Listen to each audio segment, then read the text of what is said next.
Palestine dominates today's headlines. Conflict, division, and unending struggle over a land sacred to billions. To some, it is a political issue, to others, a humanitarian crisis, and to still others, the very heart of biblical prophecy. But what few realize is that the story of Palestine is not new. Its roots stretch back thousands of years to the very first pages of Scripture. From Genesis to Revelation, the land we call Palestine appears again and again, not always under the same name, but always at the center of history's greatest battles. In the Bible, the ancient coastal plains were settled by a people known as the Philistines. Descendants, it is said, of the line of Ham, Noah's son, they crossed the seas and established themselves in fortified cities like Gaza, Ashkelon, Ashdod, Gath, and Ekron. Their land became known as Philistia, the very soil later linked to the name Palestine. These were not obscure tribes lost to history. They were the very enemies that shaped the destiny of Israel. From the very beginning, the Philistines stood as a challenge to God's people. Their warriors clashed with Israel's judges, their chariots thundered across the plains. Their giants, like the infamous Goliath, mocked the armies of the Lord. To Israel, Philistia was not just a neighbor, but a relentless adversary. Yet their presence was never without purpose. Even their opposition served to reveal God's power as shepherd boys toppled giants and exiles returned to rebuild. But the story does not end in the days of David or Samson. The prophets spoke often of Philistia. Isaiah, Jeremiah, Ezekiel, Amos, and Zephaniah all declared oracles of judgment against them. Again and again, God warned that their pride and violence would not stand. Armies would march through their gates, their cities would burn, and their strength would crumble. And history bore out those words as empire after empire swept across their land: Assyria, Babylon, Persia, Greece, and Rome, each leaving its mark on Palestine's soil. And yet, the land remained. Through conquest and ruin, through exile and return, Palestine always reappeared. By the time of Christ, Roman governors ruled the region. The New Testament describes it as Judea, Galilee, Samaria, and beyond. Jesus himself walked the contested roads, passing through Samaritan villages, teaching near the coast, and warning that this land, long fought over, would one day again be the center of prophecy. From Genesis to Revelation, Palestine is not a footnote, but a focal point. Its story is not only about ancient Philistines or mighty kings, but about the eternal struggle between the people of God and those who rise against them. And in the end, prophecy declares, this same land will once again stand at the center of the final conflict of history. So, stay with me until the very end, because today you are about to discover the hidden role of Palestine in the Bible, its origin, its battles, its judgments, and its destiny. What began in Genesis does not end until Revelation, and what was written then still echoes in the headlines today. The story of Palestine begins not in modern politics, but in the genealogies of Genesis. After the flood, Noah's sons repopulated the earth. From Ham, the same line that gave rise to Egypt and Canaan, came a branch of people who would settle along the Mediterranean coast. Among them were the Casluhites, and from them, the Philistines were born. The Bible first mentions them in Genesis 10, often called the Table of Nations. Here we see the earliest map of humanity, where names become tribes and tribes become nations. In these lines, scattered almost like a footnote, lies the seed of one of Israel's greatest rivals. From Caslu came the Philistines. These words, brief but powerful, connect the Philistines directly to the descendants of Ham. Archaeology and ancient records confirm that around this time, sea peoples swept across the Mediterranean. They were skilled sailors and warriors, migrating from distant islands and coasts, finally settling in the fertile plains of Canaan's southern coastline. There they built 5 strong cities: Gaza, Ashkelon, Ashdod, Ekron, and Gath. Together, these cities formed the famous Philistine Pentapolis. Unlike the nomadic tribes of Israel, the Philistines were urban, organized, and heavily armed. They mastered iron weaponry while Israel still struggled with bronze. Their chariots dominated the flat coastal plains, making them nearly unstoppable in open battle. To Israel, newly freed from Egypt and wandering toward the Promised Land, the Philistines became an immediate and terrifying obstacle. Even Abraham, long before Israel's exodus, had encounters with the Philistines. In Genesis 21, he sojourned in the land of Gerar under King Abimelech, a Philistine ruler. There, Tensions over wells and treaties foreshadowed the conflicts that would one day explode between their descendants.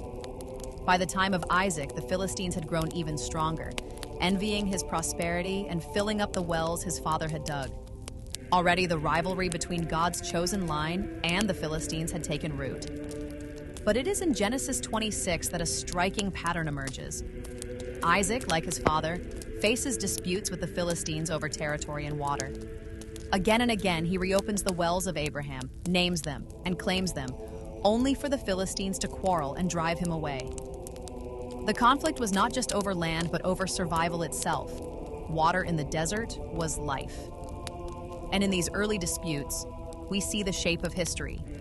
Israel and Philistia, locked in a struggle over the same land, the same resources, the same inheritance. Though at times treaties were made, the tension never truly vanished.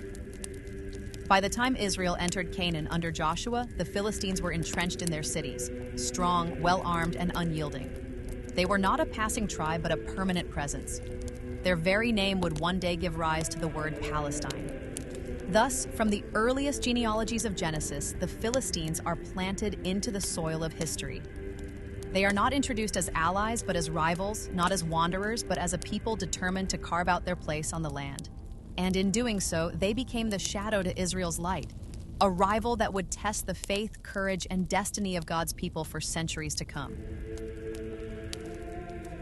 Israel and the Philistines, more vividly than the tale of David and Goliath, it is one of the most famous narratives in the entire Bible. A young shepherd boy facing a giant warrior, a battle that seemed impossible yet became the ultimate symbol of faith, overcoming fear. But behind the drama lies the deeper reality. The Philistines were Israel's greatest rival, and their clash shaped the destiny of God's people. By the time of King Saul, the Philistines had grown into a formidable military power. Their iron weapons, vast armies, and coastal strongholds made them a constant threat. They raided Israelite villages, seized territory, and demanded tribute. Israel, still loosely united under its first king, often found itself outmatched and demoralized. It was in this climate of fear that the Philistines gathered their forces in the valley of Elah. From the ranks of their army stepped a champion unlike any other, Goliath of Gath. Standing over 9 feet tall, clad in bronze armor and wielding a spear like a weaver's beam, Goliath was not just a soldier. He was a living terror. Twice a day for 40 days, he stood before Israel's trembling army and mocked them. "Choose a man to fight me," he roared. If he defeats me, we will be your servants. But if I prevail, you will be ours." No one dared to step forward. Not even Saul, the tallest among the Israelites, would face him. The nation stood paralyzed. Then into the camp walked David, a young shepherd sent only to deliver bread to his brothers. Hearing Goliath's blasphemy, David's heart burned with indignation.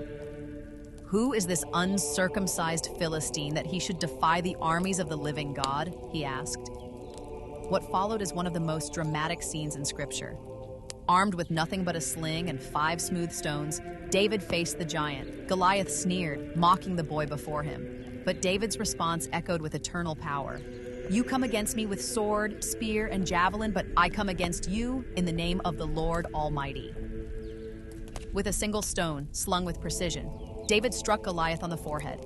The giant fell, and with Goliath's own sword, David cut off his head. Panic swept through the Philistine ranks, and Israel surged forward in victory. The impossible had happened. Faith had triumphed over fear, and God had delivered his people once again. This battle was more than a military skirmish. It became a prophetic sign. The Philistines, mighty in human strength, could not withstand the power of a young man anointed by God. The victory of David over Goliath foreshadowed the destiny of Israel itself, that no matter how great the enemy, God's favor would bring deliverance. But it also sealed the enmity. The Philistines did not vanish after Goliath's fall. They remained a constant enemy throughout Saul's reign and into David's kingship. Yet, the battle in the valley of Elah marked a turning point. It was the moment when a shepherd was revealed as Israel's future king, and when the Philistines learned that no giant, no army, no weapon could prevail against the will of God. In truth, it was only one episode in a much longer and bitter conflict. For centuries, The Philistines were Israel's relentless enemy, raiding, oppressing, and testing the faith of God's people again and again. From the time of the Judges, the Philistines appear as a dominant force. In the days of Samson, they controlled much of Israel's land, imposing their rule with iron. Judges 13 tells us that the Israelites did evil in the eyes of the Lord, so the Lord delivered them into the hands of the Philistines for 40 years. It was in this era that Samson rose as a judge, a man whose supernatural strength made him a living weapon against the Philistines. He struck down entire companies of soldiers with the jawbone of a donkey, carried the gates of Gaza on his shoulders, and finally brought down their temple of Dagon in one last act of defiance, killing himself and thousands of Philistines in the process. Yet even Samson's victories did not break them. By Saul's time, the Philistines had grown even stronger. They wielded iron weapons, while Israel had little access to blacksmiths. They occupied key cities, cut off trade, and launched raids deep into Israelite territory. The entire kingdom lived under the shadow of Philistine power. King Saul's reign was defined by constant wars against them. From his very first battles, Saul fought to push back Philistine incursions. His son Jonathan won early victories, striking garrisons and inspiring hope. But the Philistines always returned, stronger than before. Their military might seemed endless, their determination unshakable. The climax of this struggle came on the slopes of Mount Gilboa. After years of warfare, the Philistines finally crushed Saul's army. Israel's soldiers fled, and Saul himself fell on his own sword to avoid capture. The Philistines desecrated his body and hung it on the walls of Beth-shan, a chilling symbol of their dominance. For a time, it seemed as though Israel's story would end under Philistine oppression. But the rise of David changed everything. The shepherd boy who had once slain Goliath grew into a warrior king who would turn the tide. David defeated the Philistines again and again, driving them back until they were subdued. Under his reign, the Philistines were no longer Israel's oppressors, but subject to the strength of the kingdom God had established.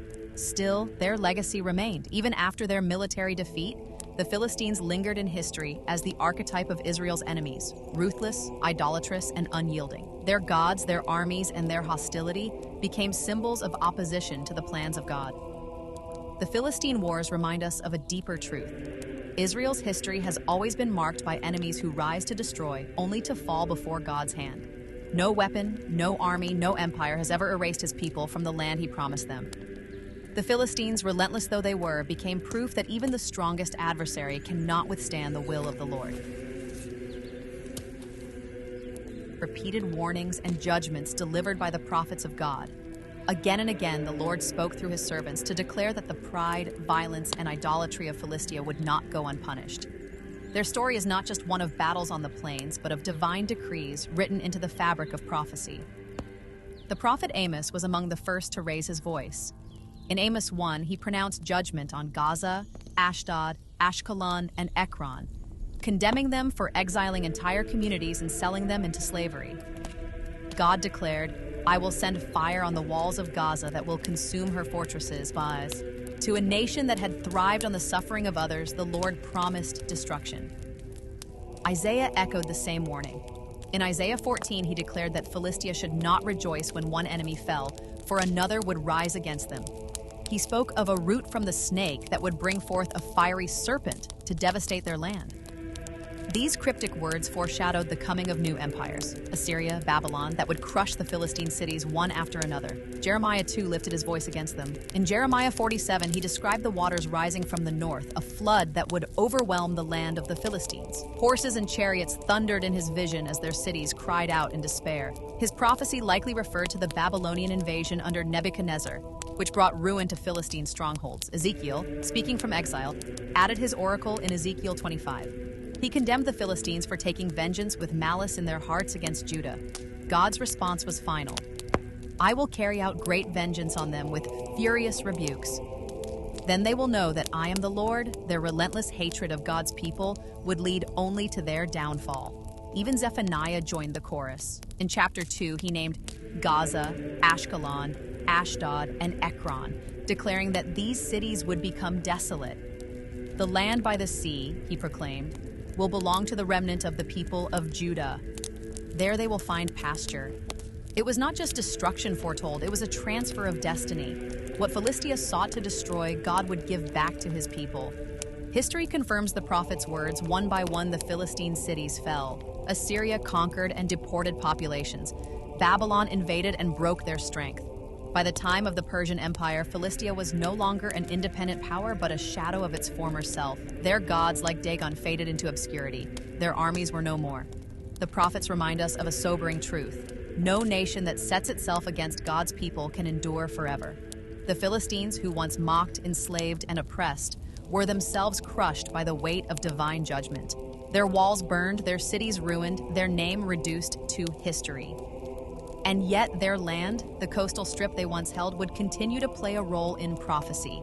For even though Philistia was judged, the territory they inhabited remained at the crossroads of history. The prophets did not only look backward to judgment, they also looked forward, toward a future in which this contested land would again rise at the heart of the world's final struggles. Longer the proud power it had once been. The great coastal cities, Gaza, Ashkelon, Ashdod, Ekron, and Gath, had felt the crushing weight of empire. What had begun as warnings spoken through Amos, Isaiah, Jeremiah, Ezekiel, and Zephaniah became reality as one conqueror after another swept across the land. Palestine, once the seat of the Philistines, became a prize fought over by empires far greater than itself. The first hammer to fall was Assyria. Under kings like Tiglath-Pileser III and Sargon II, the Assyrian war machine thundered across the Levant. Their armies were brutal and relentless, deporting whole populations, burning cities, and demanding tribute from every nation they touched. Philistine cities, which had once boasted of their strength, were reduced to vassals. When they resisted, they were crushed. Assyria left behind ruins, broken walls, and scattered peoples. But Assyria itself was not eternal. Out of the east rose Babylon, led by the infamous Nebuchadnezzar.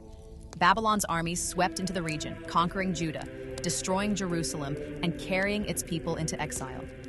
Palestine lay under Babylonian rule, its Philistine cities absorbed into the empire. The once proud rivals of Israel were now mere provinces in the hands of a greater power.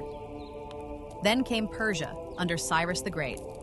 Unlike his predecessors, Cyrus allowed exiled peoples to return to their lands. For Israel, this meant the chance to go back to Jerusalem and rebuild the temple. For Palestine, however, it meant continued foreign domination. The Philistine name still lingered, but the independence of their cities was gone. They were subjects of Persia, living in the shadow of an empire whose reach stretched from India to Egypt. Persia eventually gave way to Greece.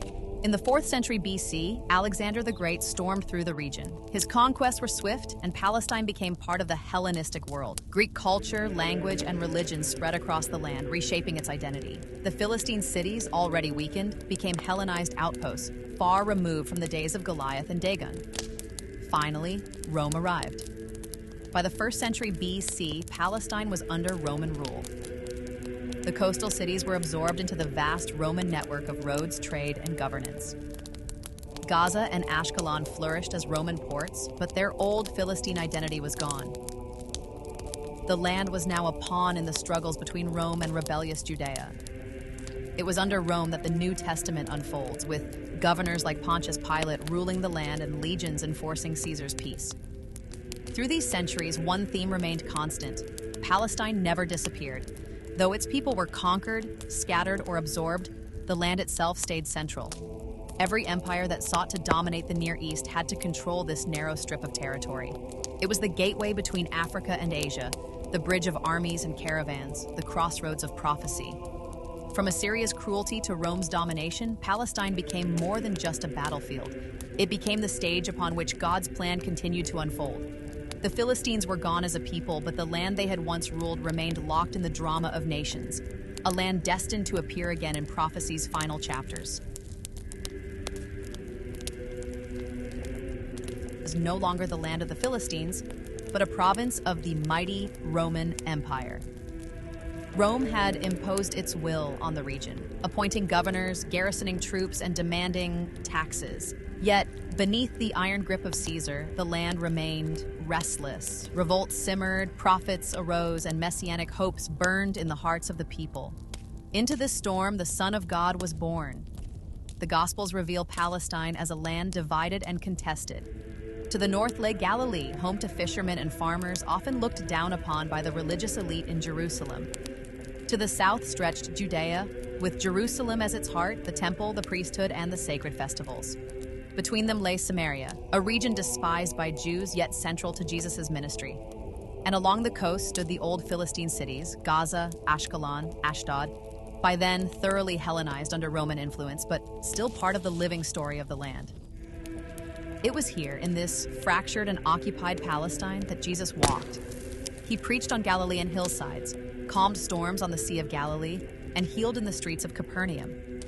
He passed through Samaria, speaking to the Samaritan woman at the well, declaring that the true worshipers would no longer be bound to a mountain or a temple, but would worship the Father in spirit and truth.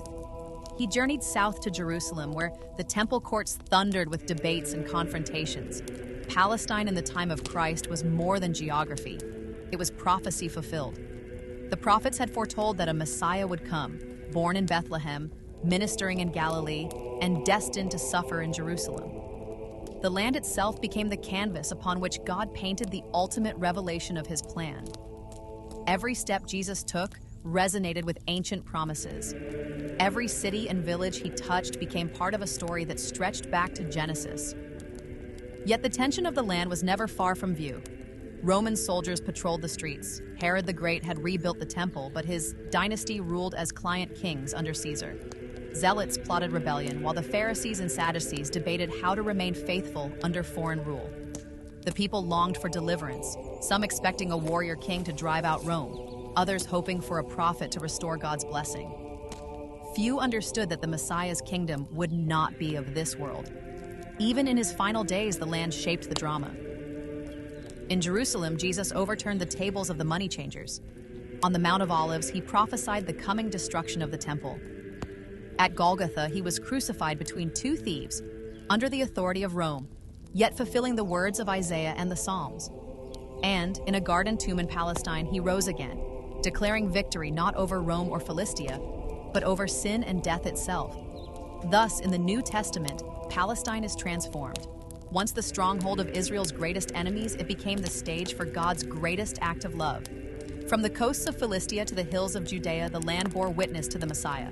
And prophecy made clear, this land, contested and bloodstained, would again play a role in the final chapters of history. To the visions of the new, this land is destined to stand once more at the very center of the world's greatest conflict. What began with Abraham and the Philistines, what continued through David, Esther, and even the time of Christ, will culminate in the final days when the nations gather against Jerusalem.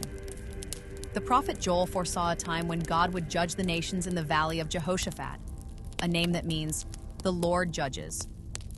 There he said, the nations that divided his land and scattered his people would be called to account. Joel's prophecy points directly to the land of Palestine, the stage where these battles and judgments would unfold. Zephaniah takes the vision further. In chapter 12, he proclaims that Jerusalem will become a cup of staggering to all surrounding peoples, and that the nations will gather against it. Yet God promises that he will defend his city, and that those who rise against it will be struck down. Zephaniah 14 goes even further. The nations will surround Jerusalem, half the city will fall, but then the Lord himself will go out and fight as he did in the days of old. The Mount of Olives will split in two, and living waters will flow from Jerusalem. In these prophecies, Palestine is no longer merely a borderland or a province. It is the epicenter of the final war of humanity. Armies from the north, south, east, and west will converge on its soil. The same land where David once faced Goliath, where Samson tore down the temple of Dagon, and where Christ was crucified and rose again, will become the battlefield of the apocalypse. The New Testament echoes the same vision. In the book of Revelation, John describes the gathering of nations at Armageddon. Though the exact location is debated, many connect it with the Valley of Megiddo in northern Palestine, a place that had already witnessed countless battles in Israel's history. Revelation speaks of kings of the earth gathering under demonic deception to wage war against the Lamb, only to be destroyed by the glory of his coming. For centuries, empires have fought over this land. Assyria, Babylon, Persia, Greece, and Rome all marched across its fields. In modern times, Palestine remains contested, a flashpoint of global tension. The prophets tell us this is no accident. The land itself carries a prophetic weight, destined to draw the attention and the armies of the world in the last days. Yet prophecy does not end with destruction. The same scriptures that warn of war also promise restoration. Zechariah declares that after the final battle, the Lord will be king over all the earth. Nations that once came to destroy will instead come year after year to worship in Jerusalem. Palestine, the land once filled with giants, enemies, and conquerors, will become the center of peace. Thus, in the last days, the story of Palestine will reach its climax. What began in Genesis with rivalry and conflict will end in Revelation with the reign of the King.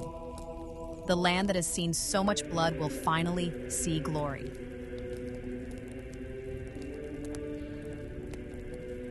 Relentless enemies of God's people. From the days of Abraham and Isaac to the wars of Samson, Saul, and David, they are remembered as oppressors, idolaters, and aggressors. The prophets thundered against them, and history records their downfall under Assyria, Babylon, and later empires.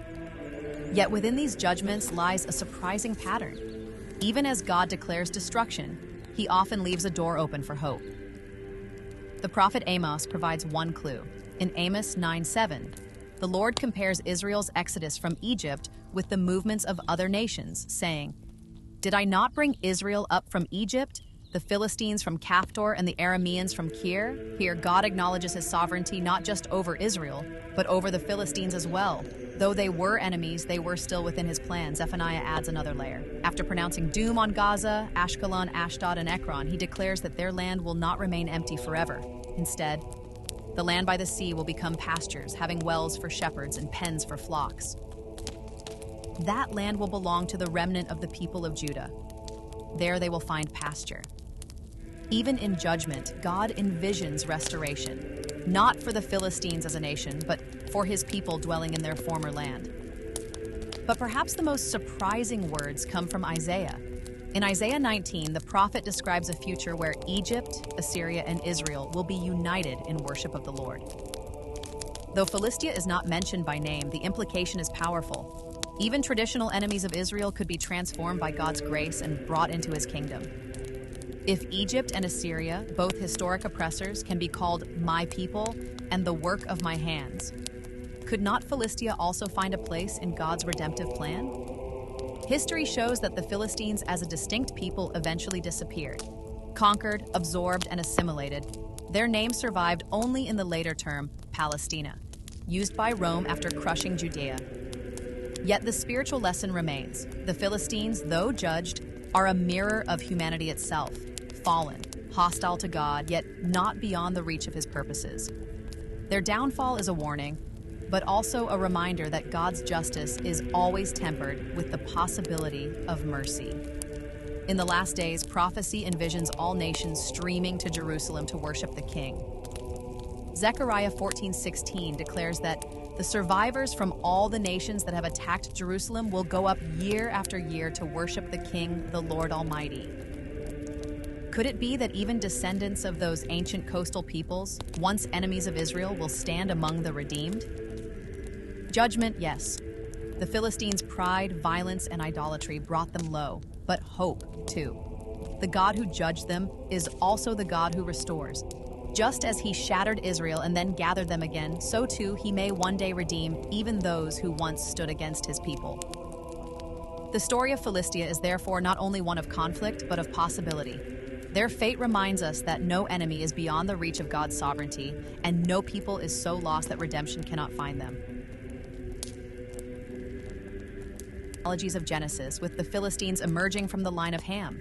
It unfolds in the struggles of Abraham and Isaac, who quarreled with Philistine rulers over wells and treaties. It intensifies in the time of the Judges, with Samson battling their armies and tearing down their temple. It reaches its dramatic climax in the valley of Elah, where a shepherd boy named David toppled their greatest warrior, Goliath. For centuries, the Philistines stood as Israel's relentless enemy. They mocked, oppressed, and fought, yet always fell when God's hand intervened. Prophets like Amos, Isaiah, Jeremiah, Ezekiel, and Zephaniah declared their downfall, and history fulfilled those words as empire after empire crushed their cities. Assyria carried them away, Babylon trampled their strength, Persia absorbed them, Greece and Rome erased them as a distinct people. And yet their land, the narrow coastal strip that would later be called Palestine, remained at the very center of world events. By the time of Christ, Palestine was under Rome, fractured but alive. It was here that the Messiah was born, lived, died, and rose again. The land that had once been ruled by enemies of Israel became the stage for the greatest act of redemption in history. From Bethlehem's manger to Jerusalem's empty tomb, Palestine became the canvas upon which God painted his eternal plan of salvation. But prophecy does not leave the story in the past. The same land that saw giants fall and kings rise is destined to be the center of the world's final conflict. Joel, Zephaniah, and Revelation all speak of nations gathering against Jerusalem, of the land becoming the battlefield of the apocalypse. Palestine, once the stronghold of Philistia, will again be the crossroads of history when the armies of the earth converge. Yet Scripture promises that God himself will intervene, defending his people and establishing his kingdom forever. And even here, judgment is not the final word. The prophets also speak of restoration. Zechariah envisions nations streaming to Jerusalem to worship the king. Isaiah declares that former enemies like Egypt and Assyria will one day join Israel in serving the Lord. If even the mightiest adversaries can be transformed into worshipers, then the story of Philistia, of Palestine itself, may not end in ruin, but in redemption. From Genesis to Revelation, from Goliath to the apocalypse, Palestine has been woven into the tapestry of God's plan. It stands as both a warning and a promise. A warning that pride and hostility against God's people lead only to destruction, but a promise that even the fiercest enemies are never beyond the reach of his mercy. Today, as the headlines continue to echo with conflict over this land, prophecy whispers a deeper truth. The story of Palestine is not finished. It is moving toward a final chapter, one in which every nation, every enemy, and every believer will stand before the King. And in that day, the land once soaked in blood will shine with glory.